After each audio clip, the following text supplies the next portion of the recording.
Porque quem despreza o dia das coisas pequenas, pois estes se alegrarão vendo o prumo na mão de Zorobabel, os 7 olhos do Senhor que discorre por toda a terra.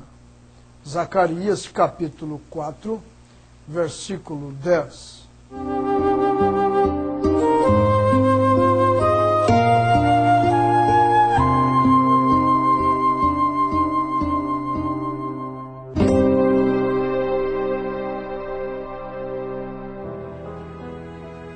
Muito bem, queridos, a escritura que nós lemos na abertura de mais esta programação de redenção pelo poder é Zacarias capítulo 4, versículo 10. Os 7 olhos do Senhor que discorre por toda a terra. Quem porventura você acha serem estes 7 olhos do Senhor? Nós lemos aqui em Zacarias capítulo 4 a 5ª visão do profeta.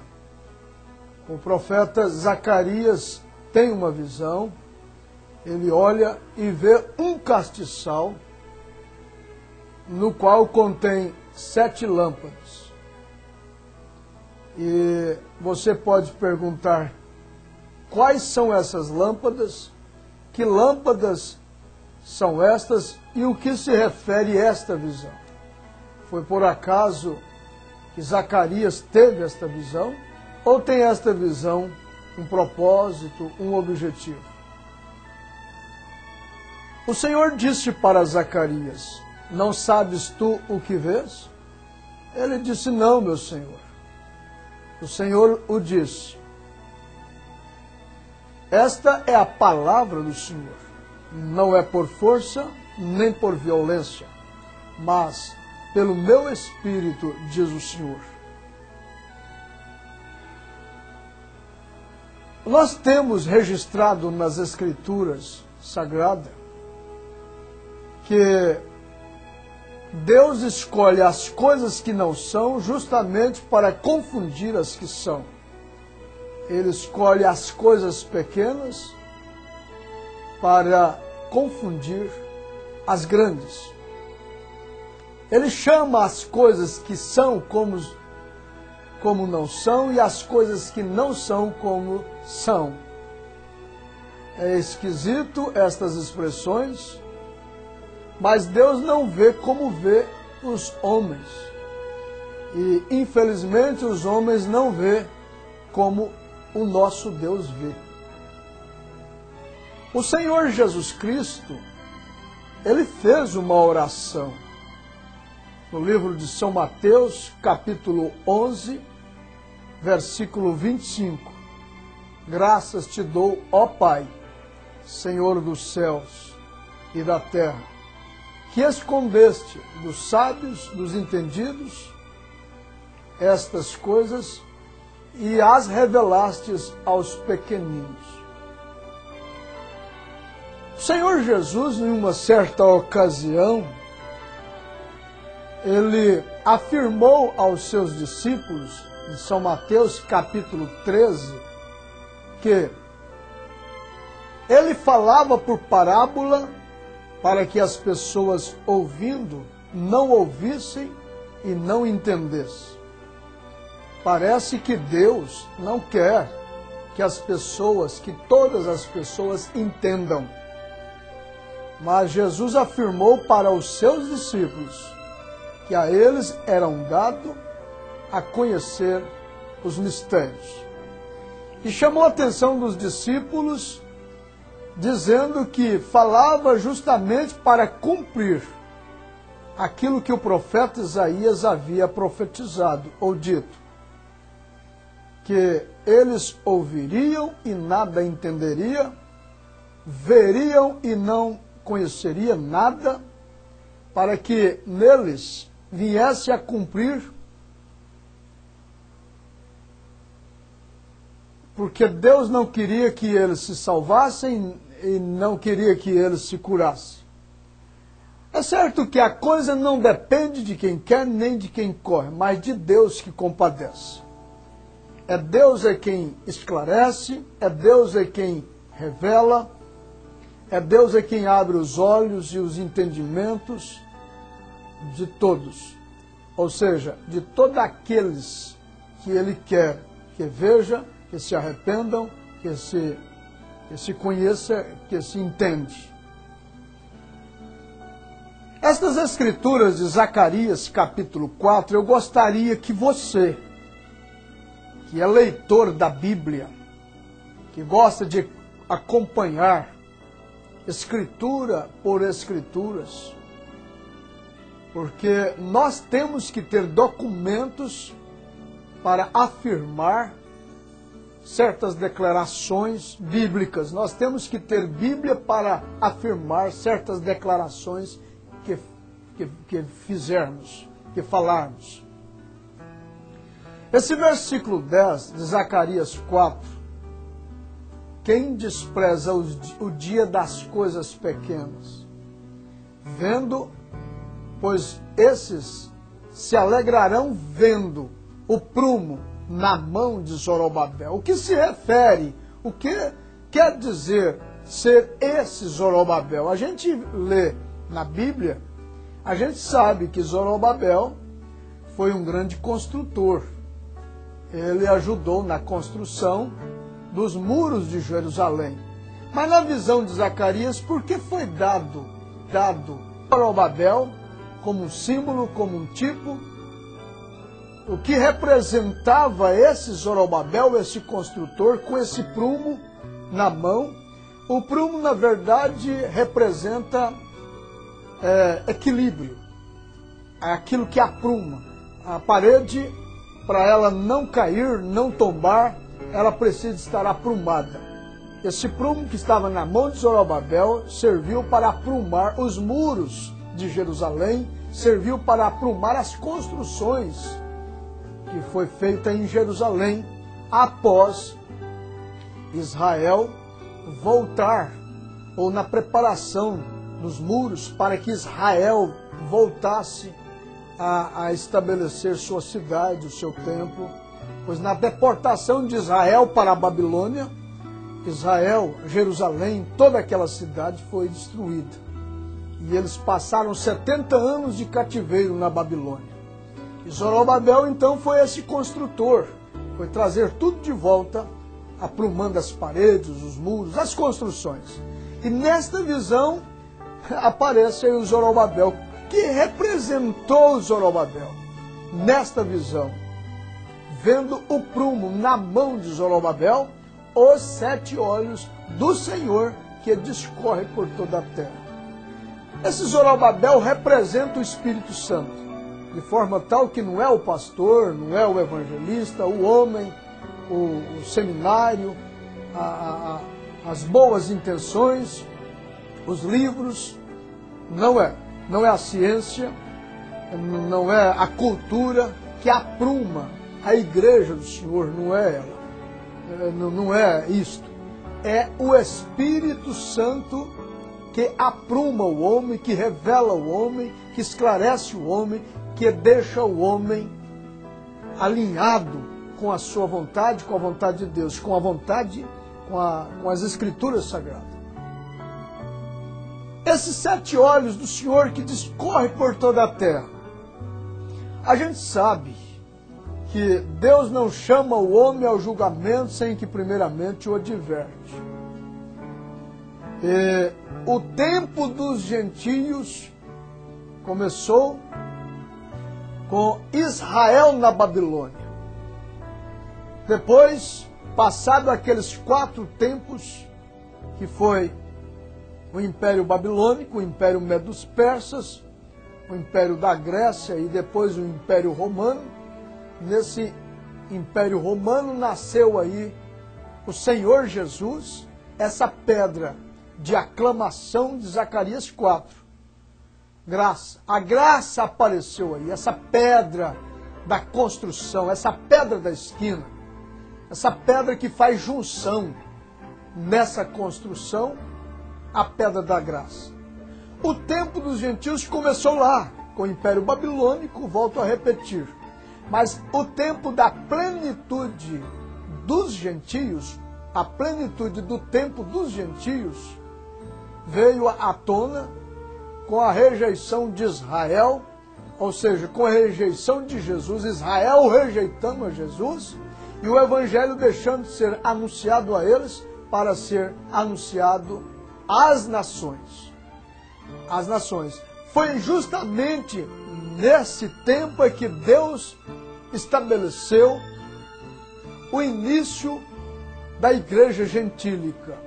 O próprio apóstolo São Paulo afirma que, ao ir pregar aos judeus, sua gente, seu povo, o seu povo achou indigno de aceitar o que ele ensinava, o que ele evangelizava, o que ele pregava. Então ele disse, eu vou falar então com os gentios. E foi quando começou Paulo sendo o primeiro mensageiro para o tempo, ou seja, quando Deus enviou a plenitude dos tempos dos gentios. Deus voltou inteiramente para os gentios e deixou de tratar com Israel. Israel rejeitou Jesus e agora o evangelho se estende às nações, começando com Paulo. O evangelho saiu do Oriente e foi se estendendo às nações, e Paulo foi esse primeiro olho de Deus, foi esse primeiro Espírito de Deus, estando no Cordeiro, o tempo da graça, o tempo em que o Cordeiro está chorando a favor da humanidade. Aqui em Apocalipse, capítulo 5, versículo 6, João teve uma visão de um livro selado com 7 selos, e João chorou muito, porque não havia ninguém digno, nem no céu nem na terra, de abrir este livro e desatar os seus 7 selos. Mas no versículo 6 do capítulo 5 de Apocalipse, você pode ver que João faz menção de um cordeiro sendo morto, tendo 7 chifres e 7 olhos, que são esses 7 Espíritos de Deus enviado a toda a terra. Que coisa mais maravilhosa é você ver junção das Escrituras Sagradas. Deus tem um propósito, Deus tem um ministério, Deus tem uma dispensação. Deus, nesta dispensação da graça, Ele fez caso que o Evangelho saísse de Jerusalém e se estendesse a todas as nações, passando pela Hungria, Escócia, Alemanha, Inglaterra, Estados Unidos, o Brasil, e agora saindo do Oriente, indo ao Ocidente, vindo de Jerusalém, Israel, percorrendo por todas as nações têm sido evangelizadas já. A Bíblia foi traduzida em diversos idiomas e dialetos, e agora o Evangelho tem que retornar para os judeus. Os judeus estão lá no Muro da Lamentação. De forma que o Espírito do Senhor, o Espírito Santo, ele tem trabalhado por cerca de 2000 anos com o propósito de fazer com que o Evangelho do Reino chegasse a todas as gentes. Nós estamos no último tempo da Bíblia, no tempo do Apocalipse. Nós estamos, eu afirmo, na era de Laodiceia, a última carta da igreja, o último olhar de Deus para esse planeta Terra, para as nações. Deus está fazendo com que o Evangelho volte aos judeus. O tempo da graça está acabando. Portanto, se você não tiver ouvidos para ouvir o que o Espírito do Senhor tem a falar, se você não der crédito, você estará perdido.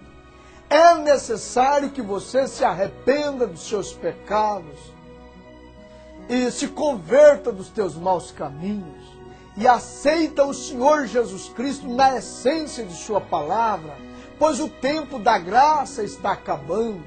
O último olhar de Deus para esta terra, O último poder, o último espírito Deus está usando agora. A última mensagem é uma mensagem de advertência. Olha, meus queridos e preciosos ouvintes da palavra de Deus, a seara está amadurecendo, o joio está maduro, o carrapicho está maduro, o que é sujo se sujando cada vez mais, o que é impuro cada vez mais impuro. As pessoas estão escutando o Evangelho, mas não estão dando crédito para ele. As pessoas estão virando as costas para a salvação. Com muita razão, e com muita razão mesmo, nós temos na Bíblia, no livro de Efésios capítulo 5, versículo 14, pelo que diz: desperta tu que dormes, levanta-te de entre os mortos, e Cristo te esclarecerá. Haverá sempre aqueles que nunca vão se despertar, não vão se levantar do seu sono, não vão mesmo dar crédito, vão continuar bebendo as suas cachaças, vão continuar nas suas prostituições, vão continuar xingando, brigando, vão continuar usando da Bíblia para ganhar dinheiro, vão continuar profetizando falsas profecias, vão continuar levantando igrejas e mais igrejas, vão continuar indo para os seus seminários, estudando a Bíblia para serem mais incrédulos. Não tem como. Vão desprezar, sim, o dia das coisas pequenas. Sempre foi assim. Lá em Jerusalém estava um homem chamado Jesus de Nazaré, o Galileu. Não tinha ido a nenhum seminário.